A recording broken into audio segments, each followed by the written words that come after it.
पहले तुम जल चढ़ाते हो, उसके बाद बेलपत्र चढ़ाते हो। पर जब तुम्हें लगने लगे कि मेरे घर में संपदा की कमी हो रही है, धन की कमी हो रही है, धन के पीछे क्लेश हो रहा है, पैसे के पीछे क्लेश हो रहा है, तो उस बेलपत्र को पहले चढ़ाओ और जो घर से जल लेकर आई हो वो बाद में चढ़ाओ। और जब तुम उस जल को बाद में चढ़ाओगी और बाद में चढ़ाने के बाद उस चढ़ी हुई बेलपत्र को अपने घर लेकर आओगी, रखो रात भर, फिर दूसरे दिन उस बेलपत्र को वापस लेकर जाओ, फिर नया बेलपत्र चढ़ाया, पुराना बेलपत्र वहीं छोड़कर आई, फिर नया बेलपत्र चढ़ाया, पुराना बेलपत्र वहीं छोड़कर आई। ये क्रम जो 21 दिन तक लगातार कर लेता है, 22वें दिन वो खुद कह सकता है कि मेरे घर में अब भगवान ने हाथ पकड़ लिया, मेरे घर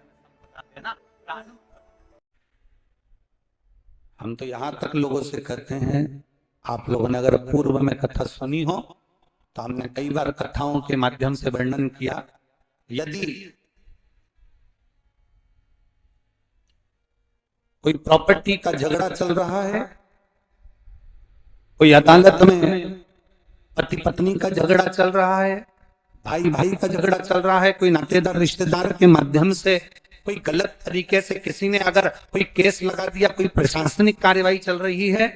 तो शिव महापुराण में हमने पहले भी वर्णन किया, आज फिर कहते हैं, एक बेलपत्र, एक शमी पत्र, एक दुर्वा और एक कनेर का पुष्प, मुख से बोलिए, एक बेलपत्र, एक शमी पत्र, एक दुर्वा, एक कनेर का पुष्प और एक अक्षत आखा, इनको रखकर रंगेश्वर महादेव, कुंदकेश्वर महादेव और चंपेश्वर महादेव, इन तीनों का स्मरण कर कर जब हम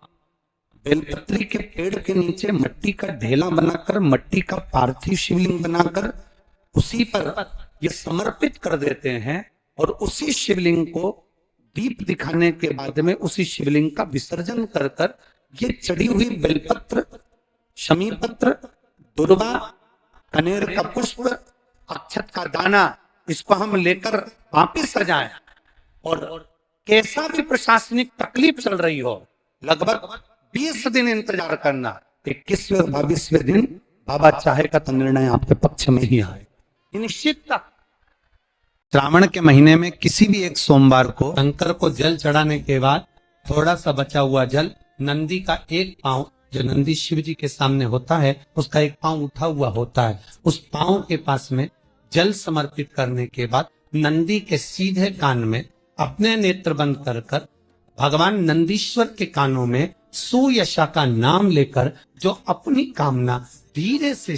नंदी के कान में कहकर आ जाता है, 3 से 3.5 महीने में उसकी कामना पूर्ण हो जाती है। सुयशा का नाम लेकर नंदीश्वर उसको शिव को समर्पण कर,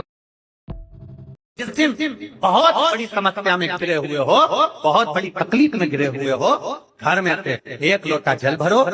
बड़का पेड़, बड़का वृक्ष जहाँ हो वहाँ पहुंच जाओ, 2-3 मिनट हाथ में जल लेकर बैठो और बैठने के बाद अपने मन की कामना कर कर बटकेश्वर महादेव के नाम से बड़ वृक्ष की जड़ में जल डाल दीजिए। 2 दिन 3 दिन अगर तुमने जल चढ़ाया, कितनी बड़ी भी समस्या होगी उसकी राह मिलेगी जरूर और भोलेनाथ हाथ पकड़े।